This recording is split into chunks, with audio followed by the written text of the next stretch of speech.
जो इस्लाम कबूल कर रहे हैं उनको ये समझाओ कि इस्लाम धर्म क्या है। वो लोग समझे इसलिए तो इस्लाम कबूल किए, आप भी समझेंगे तो आप भी कबूल करेंगे। सबका मालिक एक है और एक मालिक होते हुए किसको ये नजर से देखता है और किसको वो नजर से देखता है। हिंदुओं को माफ नहीं करेगा और जो इस्लाम धर्म स्वीकार करता है उसको माफ कर देगा। ये कौन सा ऊपर वाले का कानून है जो मेरी समझ में नहीं आ रहा है। आप मानते हैं कि आखिरी पैगंबर मोहम्मद सल्लल्लाहु अलैहि वसल्लम है? नहीं मानते। अगर आप कहेंगे मेरा मालिक एक, लेकिन मालिक का कहना नहीं मानेंगे तो मालिक कैसा माफ करेगा? आप हिंदू मजहब से ताल्लुक रखते हैं?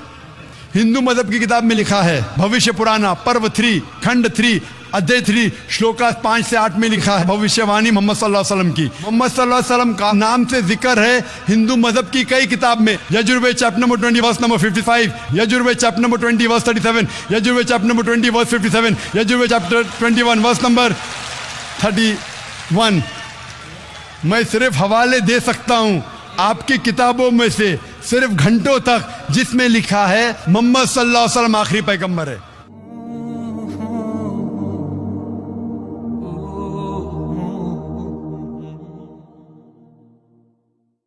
मेरा नाम मुकुंद दवे है, बेरोजगार हूँ। आपने बोला है कि जो इस्लाम कबूल करता है उसके हजारों गुना माफ हो जाता है, मगर मेरे हिसाब से सबका मालिक एक है और एक मालिक होते हुए किसको ये नज़र से देखता है और किसको वो नज़र से देखता है। हिंदुओं को माफ नहीं करेगा और जो इस्लाम धर्म स्वीकार करता है उसको माफ कर देगा। ये कौन सा ऊपर वाले का कानून है जो मेरी समझ में नहीं आ रहा है। बहुत अच्छा सवाल, बहुत अच्छा सवाल। मालिक एक तो सारे इंसानों के लिए अदल भी एक होता है। बहुत अच्छा सवाल, बहुत अहम सवाल।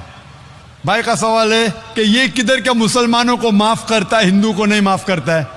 मैंने आपसे कहा कि जो इंसान नाम का मुसलमान है, उसका नाम मोहम्मद अब्दुल्ला जाकिर है, तो वो काफ़ी नहीं जन्नत में जाने के लिए। मुस्लिम का मतलब वो इंसान जो अमन हासिल करता है अपनी ख्वाहिश अपनी मर्जी से खुदा के अहकामात पे अमल करने के बाद। यानी जो इंसान अपने मालिक के अहकामात पे अमल करता है वो सच्चा इंसान है। वो नाम का क्या है उसका मैं कोई लेना देना नहीं। यहां मैं कह रहा हूं कि जो इंसान अल्लाह के अलावा किसी के साथ शिर्क कर रहा था, आज शिर्क करना छोड़ दिया, आज उसके गुनाह माफ होंगे।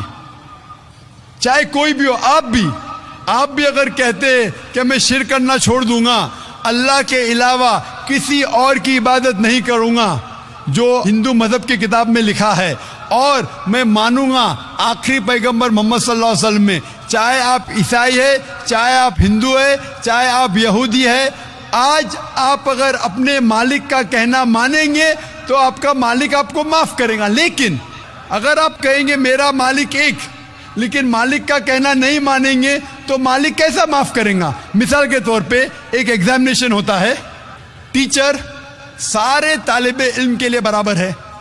टीचर 1 साल के लिए सारे तालिबे इल्म सारे स्टूडेंट्स को सिखाता है, बराबर। लेकिन एग्जामिनेशन में जो टीचर पूरे साल भर सिखाता है, जो तालिबे इल्म वो टीचर के सिखाए मुताबिक एग्जामिनेशन पेपर में लिखता है वो पास हो जाएगा। जो तालिबे इल्म टीचर जो सिखाता है उसके खिलाफ काम करता है तो टीचर क्या उसको पास करेगा? चाहे वो हिंदू मुस्लिम हो ईसाई हो, जो टीचर सिखाता है उसके ऊपर वो तालिबे इल्म उसके मुताबिक इम्तिहान देता है, वो पास होगा। आपका मालिक हमारा मालिक एक है, सारी किताबों में लिखा है। हिंदू मजहब की किताब में, यहूद मजहब की किताब में, ईसाई मजहब की किताब में, इस्लाम मजहब की किताब में, सिख मजहब की किताब में कि मालिक एक है। मालिक के अलावा किसी की इबादत नहीं करना चाहिए, खुदा के अलावा किसी की इबादत नहीं करना चाहिए। कल मैंने फरमाया था कि उस खुदा की कोई प्रतिमा नहीं, कोई अक्स नहीं, कोई फोटोग्राफ नहीं, कोई पिक्चर नहीं, कोई बुत नहीं, कोई मूर्ति नहीं। फिर अगर आप मूर्ति देंगे तो आप मालिक का कहना नहीं मान रहे। तो अगर आप मालिक का कहना मानेंगे, आपका नाम कुछ भी हो, मोहन हो, कुछ भी हो, शंकर हो या अब्दुल्ला हो, अगर आप मालिक का कहना मानेंगे तो आप सचमुच उस मालिक के बंदे हैं। अगर आप मालिक का कहना मानेंगे तो आपके गुनाह माफ हो जाएंगे। तो ये अरबी में कह रहा हूं कि मुस्लिम तो लोग को ये लफ्ज से नफरत है, अगर नफरत है तो मैं मुस्लिम लफ्ज को निकालता हूं, मैं ये कहता हूं जो भी इंसान अपने मालिक का कहना मानता है उसे अरबी में कहते हैं मुस्लिम। लेकिन आपको मुस्लिम शब्द से नफरत है, मुस्लिम शब्द को निकाल दो। मैं ये कहूंगा जो खुदा के अहकामात पे अमल करता है, खुदा के कलमात पे अमल करता है, ये मानता है कि खुदा एक है, उसके अलावा किसी की पूजा नहीं करना चाहिए, वो इंसान के गुनाह वो मालिक माफ करेगा। आप अगर मानेंगे खुदा एक है, आप मानते खुदा एक है, आप मानते खुदा के अलावा किसी और को पूजना नहीं चाहिए, मानते? हाँ क्या नहीं मानते? आप मानते बुत परस्ती गलत है, आप मानते कि मूर्ति पूजा गलत है, आप मानते कि आखिरी पैगंबर मोहम्मद सल्लल्लाहु अलैहि वसल्लम है? नहीं मानते। बोलते हैं जैसे शिव शंकर को पैगंबर बोलते हैं, जैसे साईं बाबा को ये सब जो पैगंबर हो गए, ये हर फरिश्ते ऐसे ऐसे आते गए। आपने मेरी 15 तारीख की तकरीर सुनी? मैंने नहीं सुना। मोहम्मद सल्लल्लाहु अलैहि वसल्लम का जिक्र मुख्तलिफ मजहबी किताबों में, आप कैसेट लीजिए, मेरी तकरीर है मोहम्मद सल्लल्लाहु अलैहि वसल्लम का जिक्र मुख्तलिफ मजहबी किताबों में। इसमें मैंने साबित किया हूं कि मजहबी किताब बदलने के बावजूद सब मजहबी किताब में लिखा है कि आखिरी पैगंबर आने वाले हैं, उस आखिरी पैगंबर का नाम है मोहम्मद सल्लल्लाहु अलैहि वसल्लम। आप हिंदू मजहब से ताल्लुक रखते?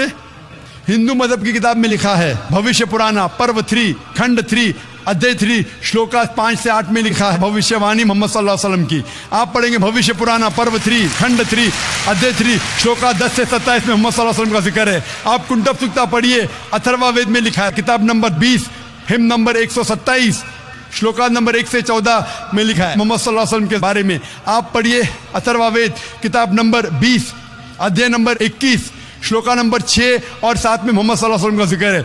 मोहम्मद सल्लल्लाहु अलैहि वसल्लम का जिक्र है सामवेद में अहमद जैसा, सामवेद उत्तर चिक मंत्रा नंबर 1500 लिखा है। यजुर्वेद में अध्याय नंबर 31 श्लोका नंबर 18 में। आप पढ़ेंगे ऋग्वेद किताब नंबर 8 अध्याय नंबर 6 वर्ष नंबर 10 में। आप अगर पढ़ेंगे अथर्ववेद किताब नंबर 8 अध्याय नंबर 5 श्लोका नंबर 16 में मोहम्मद सल्लल्लाहु अलैहि वसल्लम के बारे में अहमद लिखा है। अथर्ववेद किताब नंबर 20 हिम नंबर 126 वर्ष नंबर 14 में कई जगह लिखा है नाराशंसा मतलब वो आदमी जो प्रशंसा के लायक है। इसका अरबी में तर्जुमा होता है मोहम्मद सल्लल्लाहु अलैहि वसल्लम का नाम से जिक्र है हिंदू मजहब की कई किताब में। ऋग्वेद किताब number 1 hymn number 13 verse number 3, Rigveda किताब number 1 hymn number 18 verse number 9, Rigveda book number 1 hymn number 106 verse number 4, Rigveda book number 1 hymn number 142 verse number 3, Rigveda book number 2 hymn number 3 verse number 2, Rigveda book number 5 hymn number 5 verse number 2, Rigveda book number 7 hymn number 2 verse number 2, Rigveda book number 10 hymn number 64 verse number 3, Rigveda book number 10 hymn number 182 verse number 2,